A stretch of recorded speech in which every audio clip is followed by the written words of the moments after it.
weekly press conference with New Mexico State head men's basketball coach Chris Jans. Coach, obviously, kind of two big news items. Obviously, last week, the start of WAC play, and this week, moving a little closer to home, a little closer to Las Cruces for, quote unquote home game. So just kind of take us through, last weekend and then, preparing for this weekend at a, quote unquote home site that's a little bit closer to Las Cruces. Obviously, it was a tough opening weekend for the Aggies, not the results we were hoping for. Disappointed the hole that we've dug ourselves in. Certainly looking forward to being, back in the Pan Am all week to practice, try to get into a routine with these back-to-back games looming every weekend for the next 6 weeks. It's crazy as it sounds. It's exciting to think that, we're going to be playing a quote, unquote home game 50 minutes from, where we sleep, as opposed to 6 hours, which up until recently was the other option that we had. So, it would probably feel more like a neutral site game, more than likely. Again, I'll know more after we play it, but it's a very weird feeling to say, or to hear myself say that, yeah, we're elated to have a home game, but it's not in the friendly confines of the Pan American Center, which is obviously ideal, but that's not in the cards right now. So the best alternative that we could probably find is what we're going to do is to play, pretty close to home and not have to travel too far to play a home game. So we'll see how that turns out. Hey Chris, what are the logistics like for a 50-minute drive kind of home game? Will you do a shoot around in Las Cruces? Will you do a walkthrough? Will you drive to El Paso in the morning, come back? Like what are those kind of logistics like? We're going to go over there once this week, either Tuesday or Wednesday, and have a practice to try to, get familiar with the surroundings, the locker room, what the setup would look like for all of us, and, get used to the floor, just like a normal road game, practice in there a day before. It'll be more than a day before this time. But the other days we'll be preparing here. And then on Friday, the morning of the game, we'll drive to El Paso as a team, and we'll go for our shoot around at the arena, and then we'll check into a hotel, like we would play UTEP. That's what our schedule would be. We play UTEP. We'd go over there. We would stay in our own beds on Thursday if we were playing Friday. We wouldn't travel the night before like you normally would. And so we've done that. It'll be very, very familiar for us that have been around here. And then, we'll do our game day routine from the hotel, early afternoon till we play. And then after the game, we'll go back to the hotel and stay the night, and then get up and have, shoot around Saturday, and then play the game. And then we'll come home after the game on Saturday. Have you, I guess, been to this venue at all before, whether it be for recruiting or anything like that? And if you haven't, I guess, have you seen pictures or just anything, and kind of just what are your kind of takeaways of the venue that you're going to be playing at? No, and no. Never been there. Haven't looked at any pictures. It is what it is. I trust the people that are making those decisions to put us in the best possible environment that we can be in. I trust them. So they've described it to me, but I haven't taken the time to do any research. They've asked me what I was looking for, and I gave them, my input, and before they went on their tour to figure out, where or what that would look like. And so I'm not familiar with it, but it won't affect me. I mean, I'm going to coach them and do my thing, and I'm not distracted by that kind of stuff. And hopefully the players will be able to adapt. That's the most important part. Chris, after you probably had a chance to watch the film from this weekend, besides the offensive struggles, what are some things that you took away from the weekend? Yeah, 19% from three. Whew. It's hard to win college basketball games in this day and age when you shoot 19% from three. And that was disappointing. I had a good friend of mine I talked to this morning asked me, is it that you can't score or that you didn't score? And I reacted right away and said, we didn't. Like, I still believe that we're going to be a really good offensive team. We got plenty of weapons. It's not like we don't have good players that I see almost daily, putting the ball in the basket, doing it, when the popcorn's popping and there's an opponent and, big things on the line is different.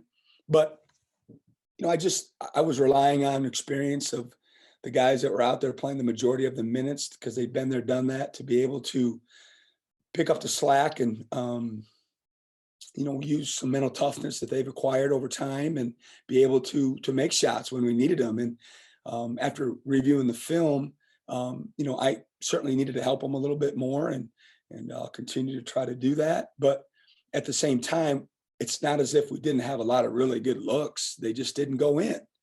And that's frustrating. It's frustrating for everybody, certainly for the individual, but it's frustrating for the guys on the bench. It's frustrating, for the whole program that's there and work to put ourselves in that position to not make shots. Because when you make shots, I mean, you guys know enough about sports. I mean, it makes everything easier. It makes you feel good. It makes your teammate feel good. It becomes contagious. You got more energy. I've always said the sign of a great team are ones that, can continue to thrive on the other facets of the game when the ball doesn't go to the hole, because most teams are, whether they've admitted it or not, are motivated by when the ball goes in the hole. They'll play a little bit harder, they'll rebound a little harder, they'll run a little faster. I've always tried to get my teams to do it regardless, but eventually it's going to get in your head. Eventually it's going to, make you shrug your shoulders. And we definitely had some of that, especially in the second half, when we never got on one of those runs. It never went where we just went on this really nice, smooth offensive run where the ball kept going in the basket. We really never had one of those all weekend in 80 minutes. And that it just becomes stressful for everything else, for the defense, for the rebounding, for everything else that goes into the game. So, but like I said, when I started this long answer is, in my heart and in my mind, like, it's not that we can't score, we just didn't. And trust me, a lot of it needs to be credited towards GCU. They're big, and we're not, certainly we don't have the game experience, but even then we're not used to playing against that big of a team night in and night out. And their zone was big and we struggled against the zone. They did a really good job in the second half, just continuing to impose themselves on us. And, we just couldn't get it going on the offensive end. But, we did some good things too. I mean, we got to the line, we made our free throws, which is usually something everyone always wants to talk to the Aggies about, is a free throw percentage. And so far, so good that way. I thought Wilfred Lakai showed some promise, the way he started both games. That was probably the brightest spot for me, is how he played, especially to start, and he didn't know he was going to start till a few minutes before the game, and he handled it great. And, kind of got us good leads and because of him in both of those games. Coach, what about the back-to-backs? Was it what you expected, or was there anything unforeseen that kind of came up for your first time? It was hard. I didn't know what to expect. Certainly I played tons of back-to-back games, conference tournament, NCAA tournament, there's a day in between. But for me, that's what it felt like. It felt like that, just for me anyway, like for a coach, just the mental and physical grind that it takes on your body and your mind. Because even though them, once you get beat, especially, you're going to do everything in your power to give your team a chance to, gain a possession or two. So, you're going through the film with, fine tooth comb and trying to find an edge, and everybody in the program's doing it. And then you're meeting, and then you're watching film, and then you're meeting. And I was a little worried that I would be, pretty tired during the game and not be as sharp, but I felt fine once the ball was tipped. So it was hard. And when I watched the film, especially, our sea legs weren't there. Like, we were tired in the second half. Like, Jabari Rice and Clayton Henry were tired. I mean, they were tired. Johnny McCants, he shouldn't have been as tired. He didn't play much in the first half of the second game. In fact, he played like 4 or 5 minutes because of foul trouble. But there were a lot of guys out there that had tired legs, and it's not an excuse. It's real. You could see it with your own eyes, and definitely affected how we played. Just out of curiosity, was it your plan to have Clayton and Jabari play 30 plus minutes this weekend, considering they were just coming off their injury? I didn't really have a plan per se where we had any sort of minute restrictions placed upon them by anybody. They both felt good. I really would rather not have played anybody 30 plus minutes in back-to-back games. And I talked about it ad nauseum in both of my post games. It's more of a dividend of not trusting more of our guys, and that's an issue that we have right now, and that I'm hopeful that we correct it soon, that we get back to playing 10, 11 guys and shuttling guys in and out and trying to go at people with waves. When this format came out and we were going to play back to back, my initial reaction was that'll be fine for us, because we're usually fairly tough minded and we usually play a lot of guys. And unfortunately, it hasn't worked out that way for a plethora of reasons. But definitely wasn't the plan. But I just had a hard time taking them out, even though they weren't making shots. Certainly, hindsight's 2020. It's real easy for anyone to say, "Well, you should have put so and so in." Well, I trust those guys. I know who they are and what they've done. And when it just seemed every possession was critical, and it was just hard to take those guys that have been around here and that prove themselves out of the game as much as we needed to. We tried to ride them, and obviously it didn't work out. Coach Marcus Watson gained eligibility today. Just what can Aggie fans expect from him moving forward this season? It gives us another live body. I know he's excited, rightfully so. Happy for him to finally get to this point. But, I think we need to temper our expectations. He's never played in a college basketball game. I mean, he's been on the scout team for the most part. We have to have, a scout team, obviously, and we've been in scout mode for quite some time now. So he hasn't been with us very much. Certainly that will change this week. And, we're excited that, he is eligible, that we have another body and we need another body. And, he's a talent that his best basketball is definitely down the road. And like all of us, he needs experience. He needs to be thrown in the fire and try to figure out and see what he can bring to the table. Chris, I got one more on the back-to-backs. Do you run the risk of tinkering too much? I mean, sometimes you lose game one, sometimes you win or lose, I guess, game one. Sometimes the game plan was fine and maybe shots didn't fall or something. And do you risk, tinkering too much? Maybe you had the right game plan, it just didn't work out. And if you win it too, I know that wasn't what happened this past weekend, but if you win it, do you just say, look, that worked, let's not do anything? I guess the switch from game one to game two, how much do you actually tinker with by the next afternoon? It's a great question, one that you probably need to ask other coaches about, because I've got a whole grand, experience of one time. In 2 or 3 weeks, I could probably answer it better, but I think that's the fine line, win or lose. Other coaches, and, we talked about it obviously heading into the weekend about, do we save something? Do you have an adjust that you don't play on the first night and you commit to it because you want to have something? And my mentality was, unless we're, getting beat pretty bad and we don't feel like there's a chance to win, I'm going to do whatever I got to do to win the game. I'm not going to save anything. And that probably would be my attitude every time we play the first game.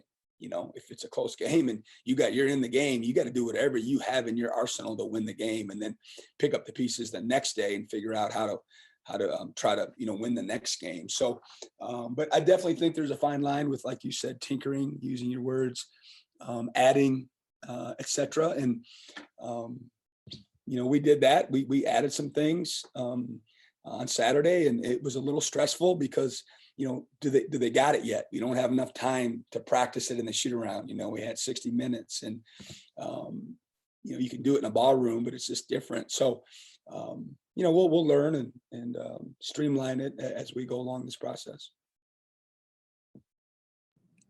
Anything else for Coach this morning, guys? Yeah, Chris, I wanted to ask you, what are your thoughts now that you kind of know who you're playing, at least, right now, rather than having to worry about scheduling games every week? You at least know who your opponent's supposed to be until, and I know that there's COVID issues that could come up and whatnot, but you know who you're going to play week in and week and when you're going to play. Yeah, I mean, hopefully, we'll get into a routine.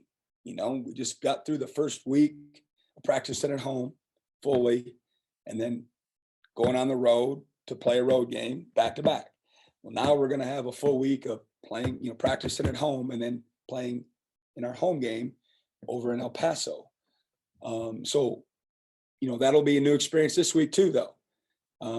But certainly, looking at a schedule now and knowing that it's Cal Baptist and then it's Seattle and then it's Utah Valley and on, and we're still working with Rio Grande Valley and the WAC office to try to reschedule that series. Obviously, right now we both have full, weekends, so it would have to be during the week. And we're hopeful that that's going to happen and we can get that out there soon for both programs so they can make their adjusted plans and prepare for that looming on the schedule as well. But, it's a learning process. We're certainly disappointed. We're licking our wounds for the last 48 hours and, we're going to get back after it today and try to learn and grow and get better and, play better this weekend. Coach, what are your impressions of Cal Baptist coming in this week? Obviously a program that think on a steady rise, but has struggled at least playing on the road. They're well coached, like always. They're different than they have been.